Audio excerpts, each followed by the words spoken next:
Soucieux de prévenir toute crispation sociale dans le cadre de la mise en œuvre du projet de modernisation de la centrale thermique de la Société d'énergie et d'eau du Gabon à Port-Gentil,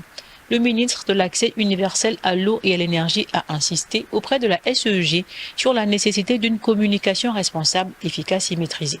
C'est dans cette optique que s'inscrit cette rencontre entre Philippe Tonangoy et les forces vives de la ville de Sable, appelées à jouer les relais auprès des populations. Il était important de vous sensibiliser, vous expliquer,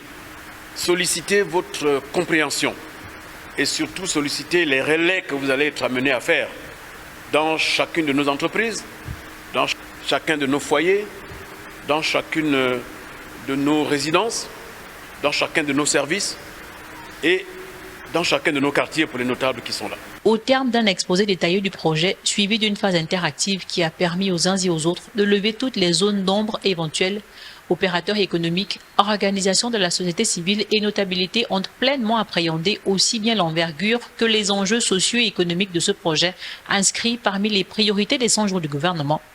Outre l'engagement de l'assistance à jouer pleinement son rôle de relais, le ministre s'est dit également rassuré par la disponibilité des autorités administratives locales à accompagner la mise en œuvre et la réussite de ce projet cher à l'exécutif. Il a fallu surtout rassembler et discuter avec les autorités civiles et militaires. Et à ce titre, je voudrais remercier Madame le gouverneur ici présent, remercier Monsieur le maire central de la ville de Port-Gentil ainsi que toutes les mairies d'arrondissement. J'ai également obtenu de Monsieur le maire de Port-Gentil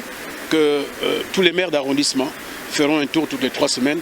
pour voir l'évolution effective de ces travaux. Un plan prévisionnel de délestage avec une flexibilité sur les services essentiels a été mis en place afin de limiter les désagréments et amoindrir l'impact des coupures. En attendant, le ministre appelle les Port-Gentillais sceptiques à la compréhension, à la patience et à l'indulgence pour le bon déroulement de ce projet qui viendra sans nul doute améliorer durablement leur mode de vie.